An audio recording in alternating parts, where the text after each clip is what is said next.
80% sakit ini itu akibat belum gajian. Ciat! Di akhir bulan Syawal 1444 Hijriah ini, Merpati Putih Jakarta Utara mengadakan kegiatan pembekalan medik untuk pelatih dan asisten pelatih dengan narasumber Dr. Arif Wahyu Mulyana MKK.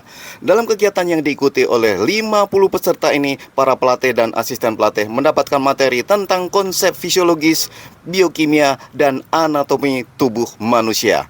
Dari sini diharapkan semua peserta dapat memahami indikator kebugaran secara fisik, laboratorium maupun pemeriksaan fisik medik sederhana yang bermanfaat bagi diri sendiri maupun para anggota binaannya.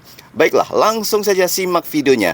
Tapi jangan lupa ya untuk subscribe, komen, like, dan share channel YouTube Armunanto Sanusi. Terima kasih.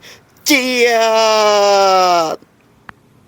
Kami Merpati Putih Cabang Jakarta Utara. Jangan lupa subscribe, komen, like, dan share channel YouTube Armunanto Sanusi.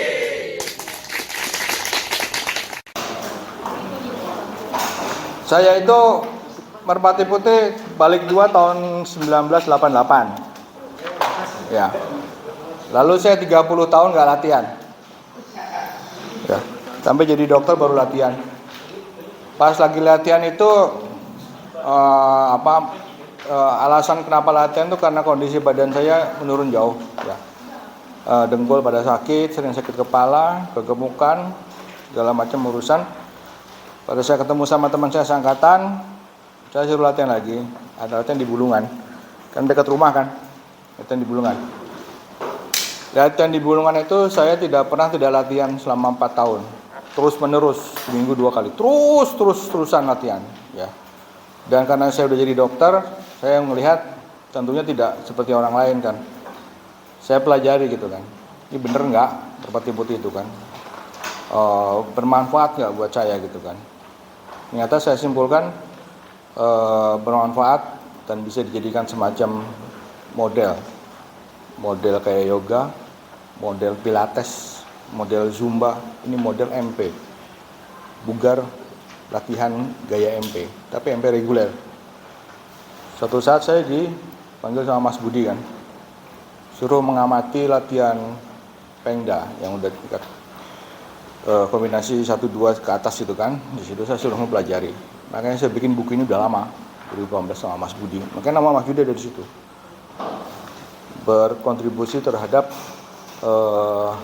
kan saya nggak tahu tuh gerakannya bener gimana, kisahnya gimana, ininya gimana, nggak tahu gitu kan. Mas Budi yang senior tahu, saya ada jauh situ, saya mulai berlatihan. Akhirnya saya ambil kesimpulan bahwa saya harus menyampaikan gitu kan kepada orang MP gitu kan, bahwa yang kalian lakukan itu sebetulnya sudah benar, sudah cukup.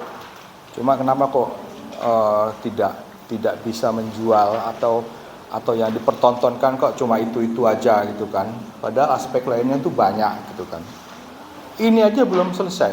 Sama Mas Budi, sama Mas Anton, Mas Marcel itu belum selesai studinya. Masih banyak hal lain yang ketemu nanti ya.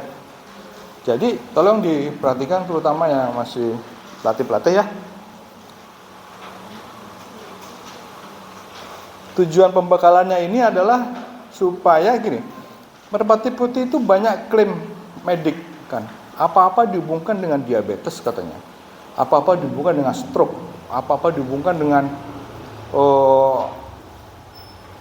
misalnya asam urat, kolesterol, terus mah apa gitu kan.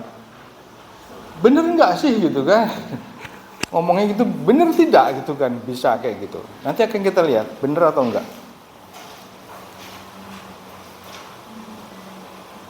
Karena Merpati Putih itu urusannya sama napas ya. Merpati Putih itu identik sama napas. Kalau urusan yang lain fisik itu biasa. Orang lain juga melakukan hal yang sama ya.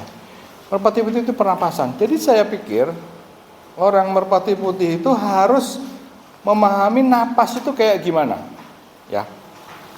Kalau kita lihat di sini,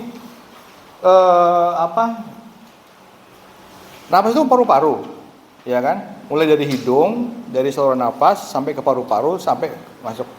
Nah, bernapas itu adalah kita melakukan penyerapan oksigen, ya nggak? Oksigen. Nah, oksigen itu buat apa? Ada yang tahu nggak? Yang juara silat kemarin siapa namanya? Siapa namanya? Itu kamu ya? Oksigen buat apa? Samanya siapa? Oksigen itu merpati putih napasnya itu ngapain, kenapa, dan bagaimana. Nah, oksigen itu apa? Sensasi tahu nggak? Buat apa?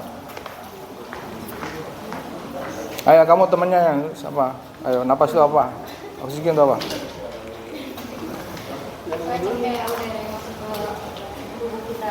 Untuk apa? Ada yang tahu nggak?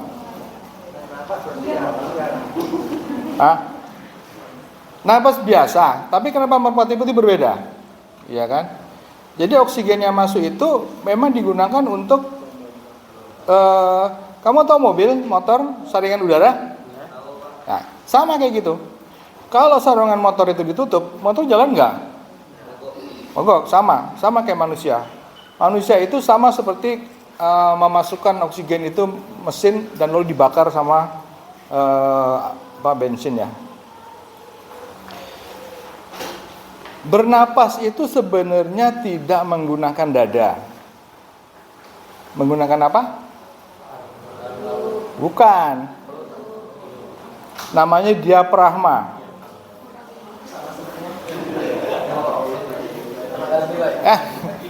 Nggak ada pointer ya? Ya. Jadi kalian napas itu apapun bentuknya kecuali pembinaan yang kasar itu menggunakan diafragma. Nih sini kembungkan, kempeskan, kembungkan. Gak ada napas tuh.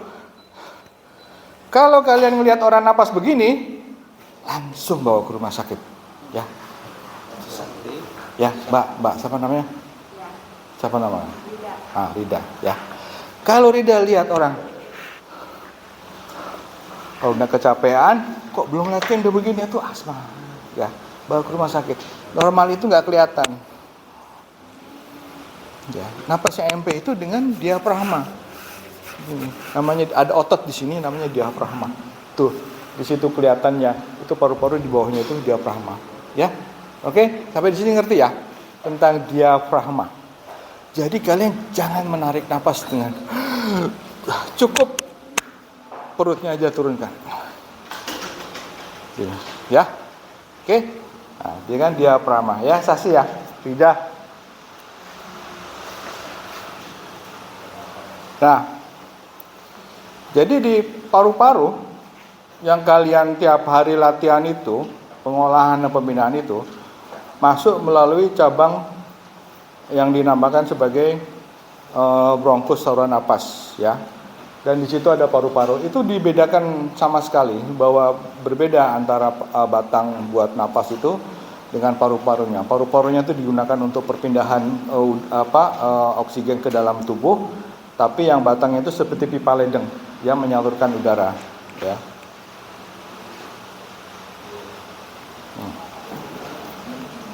Kalau bernapas yang biasa, itu yang kecil itu kira-kira sekitar 500 mili, ya.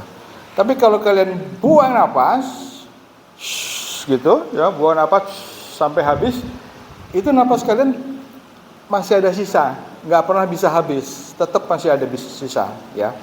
Lalu pas kalian tarik napas juga sampai gitu. Nah, dengan teknik latihan pernapasan merpati putih itu bisa meningkatkan sampai 40% kapasitasnya, ya, dengan buang, tarik gitu ya. Itu akan meningkatkan volume dari napas yang dilakukan. Kalau sedang melakukan tahan napas itu artinya sedang apa? Sedang terjadi apa? Ada oksigen atau enggak? Kan tahan napas. Apa yang terjadi? tidak ada oksigen yang masuk kan. Nah, itu namanya hipoksia. Orang bisa mati. Orang kalau tahan napas biasanya mati. Ya. Ada nggak yang nggak mati? Jadi kalau tahan napas terus-menerus mati, tapi penelitian mengatakan kalau sesekali hipoksia, sesekali gas, itu bisa bermanfaat buat kesehatan. Ya, ada penelitian yang mengatakan itu. Namanya hipoksia. Ya. Hipoksia artinya kekurangan oksigen. Jadi ketika kita MP melakukan tidak nafas secara intermittent, secara berselang, itu membuat tubuh kita bisa mengganti sel-selnya, bisa memperbarui. Jadi harusnya lebih sehat, harusnya sel-selnya tuh banyak diganti dengan latihan hipoksia itu, ya, namanya hipoksia. Oke, nah, seberapa tahu kita bahwa latihan MP itu hipoksia atau tahan napas itu sampai titik yang benar, sampai mencapai tarafnya. Kadang-kadang kita lihat gitu, oh kita tahu kalau udah pengalaman ya, kamu bohong, maksudnya tidak serius gitu kan, kamu tidak narik napas nggak dalam, buang napas juga tidak sampai penuh gitu kan. Nah itu di dalam yang saya pelajari selama saya latihan itu, di situ bisa kita lihat bahwa kalau tekniknya pun salah, maka tidak mencapai, ya.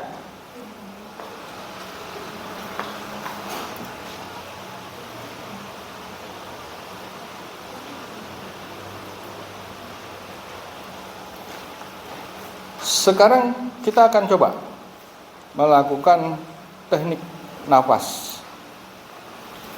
Ingat nggak zamannya di COVID itu orang meninggalnya kenapa biasanya COVID? Ada ingat nggak? Sesak napas. Pakai ini kan? Ini alatnya namanya apa? Oximetri kan? Oximetri, kita akan coba pakai oximetri. Ini reader, tuh. Ini mas. Oh, oke. Ya, mas. Sekarang kita lihat hipoksia atau enggak. Ya, harus membuktikan bahwa benar gitu tarik napasnya. Sekarang pasang di jari yang nggak ada kuteknya.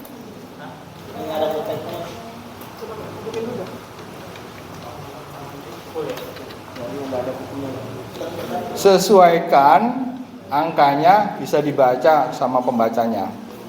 Bisa? Napas lah, mau napas itu mati. Heran Rida tuh. Kan tadi suruh tahan. Belum. Angkanya berapa? 97. Yang bawah apa tuh yang bawah? Mas. Angkanya berapa? Yang bawah? 105. Mau berapa? 96, Bawah. 97. Oh. Lalu ini kok goyang-goyang sih? Kamu berapa? 99/78. Kamu? 984. Berapa ya? Yang atas, yang 99, 98 itu namanya SpO2. Oksigen yang ada di darah, kelihatan dari sini. Ya. Ya, oke. Yang bawah itu denyut jantung. Denyut jantung yang sehat pada kondisi istirahat 80, 70, 60. Kalau Mas Budi bugar, latihan segala macam 60 biasanya. Cep, cep, cep. Kalau nggak bugar, lagi tidur pun gerak cepat. Ya, dilihat dari situ. Oke? Ya.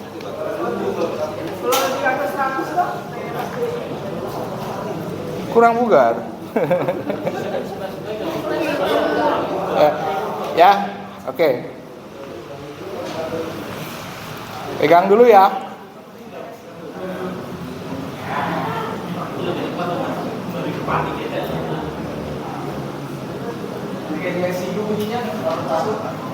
Tapi nanti prakteknya nanti, pegang aja dulu. Yang berikutnya adalah bahwa teknik nafas kita itu mempengaruhi otak. Ya. Teknik nafas kita itu mempengaruhi otak kita. Ya, jadi nafas kita yang hipoksia segala macam itu mempengaruhi kinerja otak kita.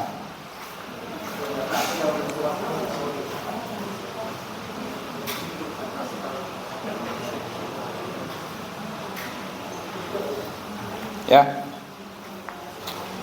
Jadi di otak di otak kita, coba kamu berdiri sini.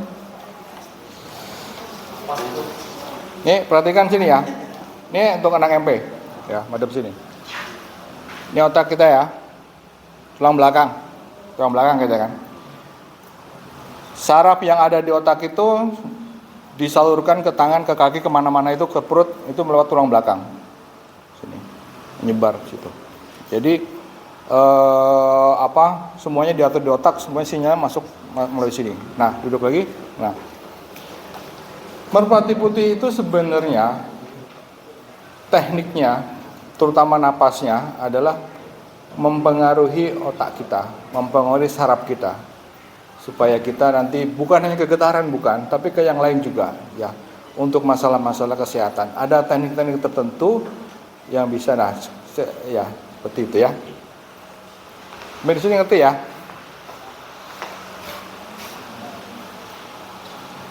Ini sarafnya keluar dari tulang belakang, ya. Nah, saraf kita itu dibagi beberapa dua. Ini menggerakkan otot ini berdasarkan kita perintahkan untuk bergerak, ya.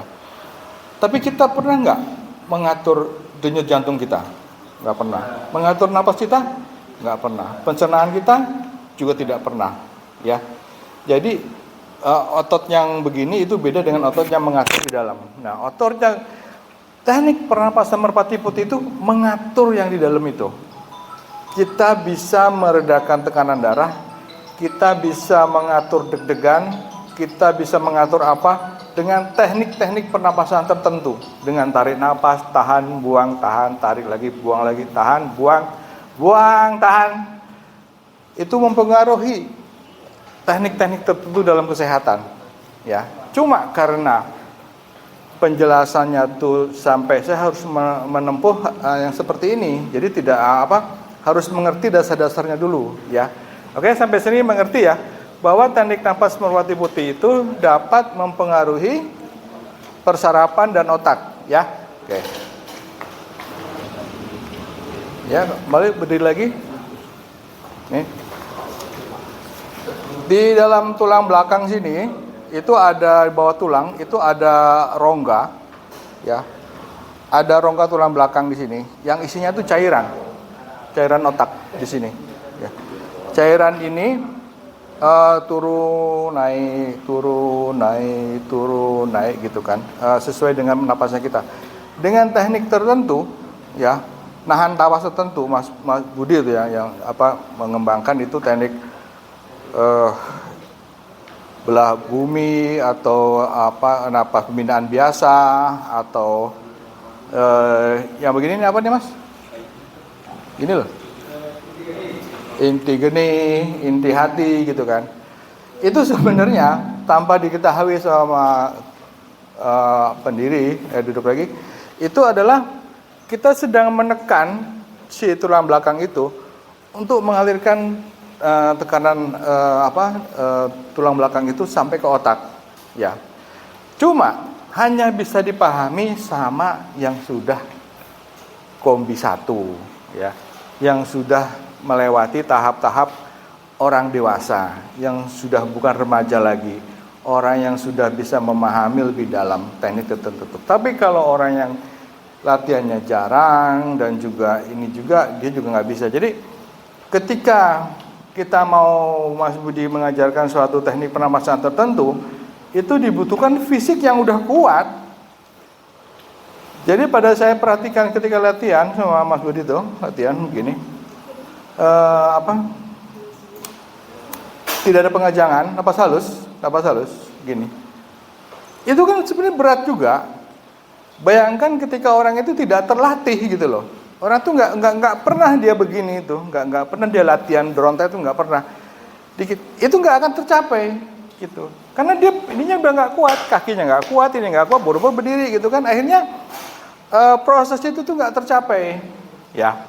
Proses itu nggak tercapai. Jadi Anda harus latihan secara komplit si merpati dari dasar 1 sampai balik 2 sampai kombinasi 1 tanpa ada yang bisa dilepaskan. Kalau push up-nya itu 5, 10, 20 itu pun harus dilakukan. Karena nanti ketika kita masuk ke teknik-teknik pernapasan tertentu itu dipakai dan nggak ada ketika duduk sempurna terus cuma tahan 5 menit gitu kan. Nggak bisa.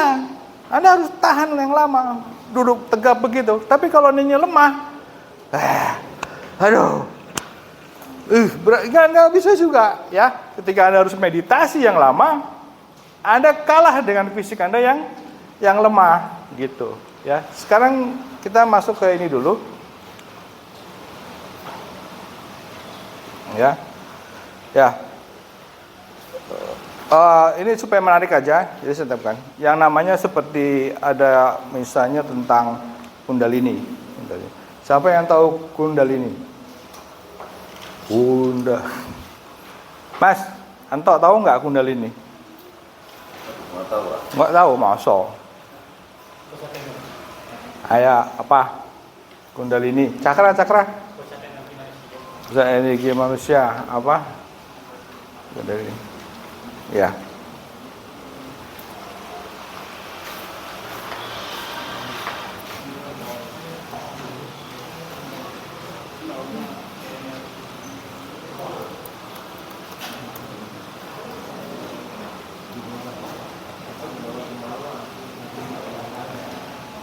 Ya, ini hanya selingan. Saya nggak ngomong Kundalini, hanya masalah selingan. Ya, Kundalini di bawah ada cakra, gitu kan. Nanti akan saya jelaskan secara medis. Ya, digambarkan sebagai ada di bawah ular, dia akan naik ke atas, energi ke atas melewati berapa cakra? 7. Tuh. Ya, dia digambarkan dia naik ke atas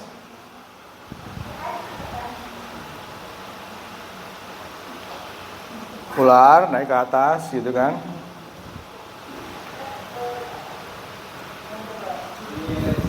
Teorinya orang Hindu. Nanti teorinya Mas Budi. Sampai ke atas. Ya, oke?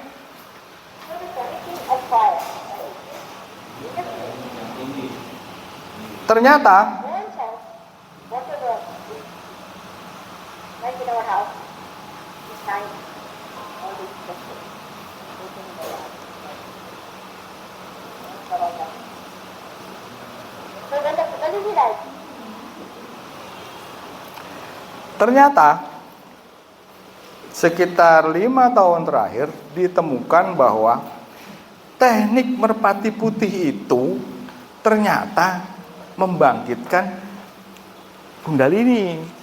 Padahal sehari-hari kita itu sebelum melakukan itu, gitu kan. Jadi pas saya latihan sama Mas Budi, pas pulang saya, ini gimana sih kok begini saya ketemu ini gitu kan. Nah, hanya bisa dilakukan oleh orang sudah dewasa, ya. Jadi naik ke atas sampai ke kelenjar di otak yang namanya kelenjar pineal. Nah, sekarang masuk ke materi otot, ya. Teknik-teknik apa? Olahraga atau jurus yang dilakukan di merpati putih itu tidak lepas terkait dari teknik-teknik olahraga. Yang namanya adalah kalau pengolahan dasar 1 gimana? Pakai beban nggak? Nggak. Kenceng ini kan? Itu namanya isometrik. Ya. Gerakan isometrik kalau dilakukan dengan benar itu bisa mengeluarkan hormon yang namanya hormon antiprostaglandin, yaitu hormon yang bisa menghilangkan nyeri. Ya.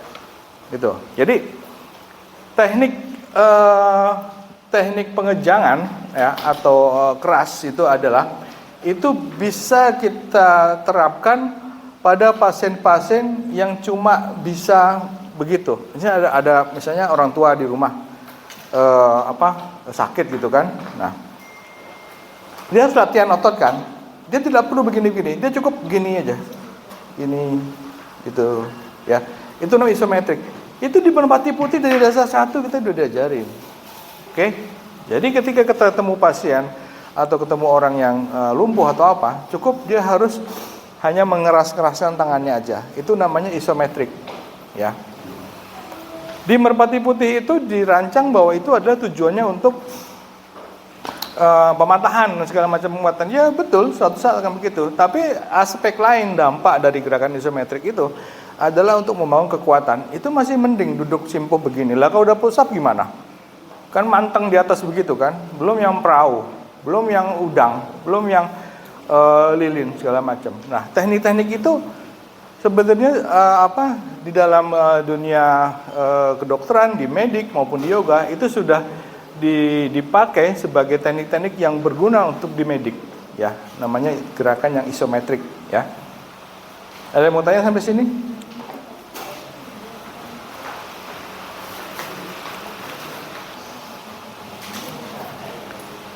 Sekarang masuk ke tulang. Ya, tulang sekarang. Salah banget itu yang menyatakan bahwa kalau sudah senior, kalau udah tua itu olahraganya jalan kaki saja, nggak usah macem-macem, nanti malah begini-begini. Salah. Yang benar tuh Merpati Putih. Ya. Makin tua khusus 1, khusus 2 itu bukannya malah gimana-gimana, malah bebannya malah gede banget, malah disuruh bawa barbel, malah disuruh bawa ini gondewa segala macam. Itu benar, ya. Jadi jangan ikut-ikutan sama orang-orang itu yang mengatakan kalau sudah tua itu mengurangi kegiatan olahraganya. Jangan, harus ditambah justru.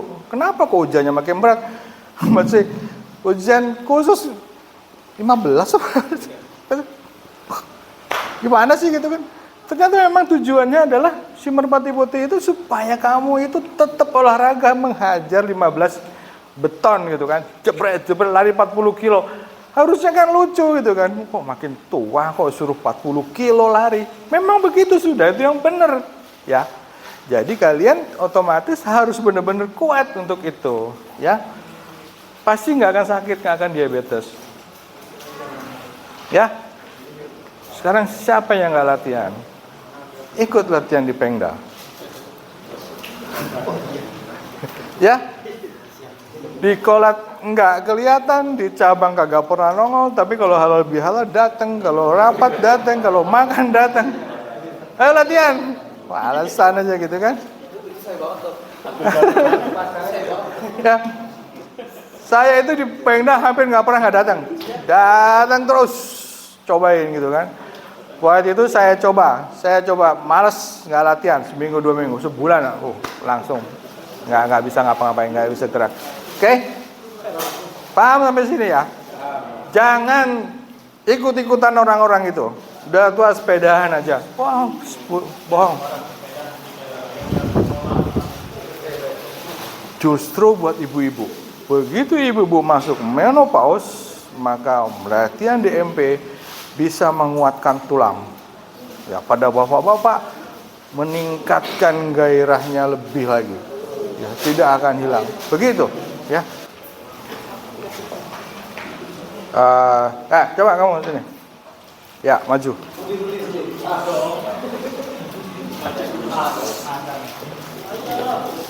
Nah, coba kuda-kuda tengah rendah.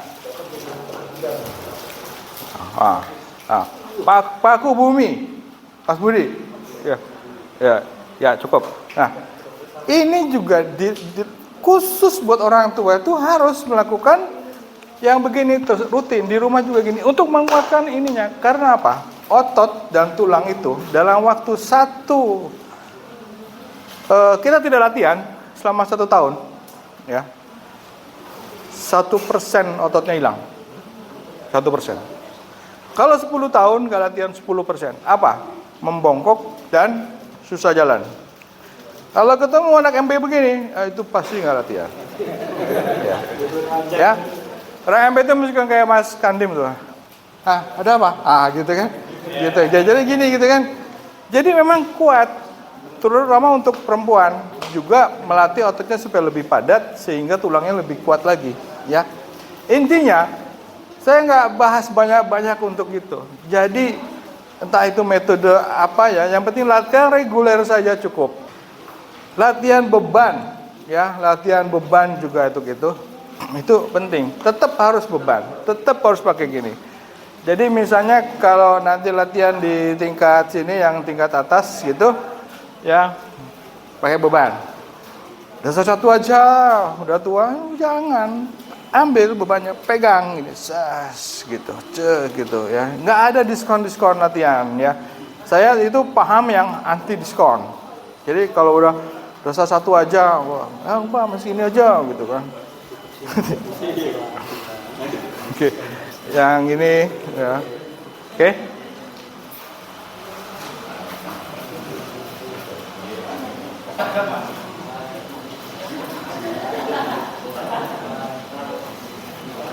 Nah ini sekarang kita masuk ke tulang belakang yang kejepit, ya tulang belakang yang kejepit, ya.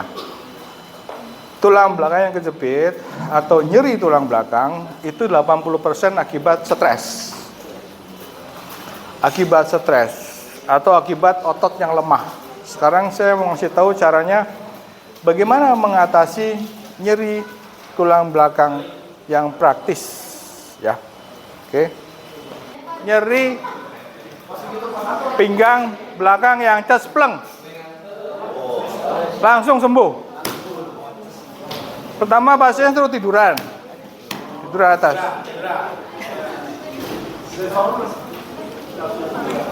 ya. Ketika dia tidur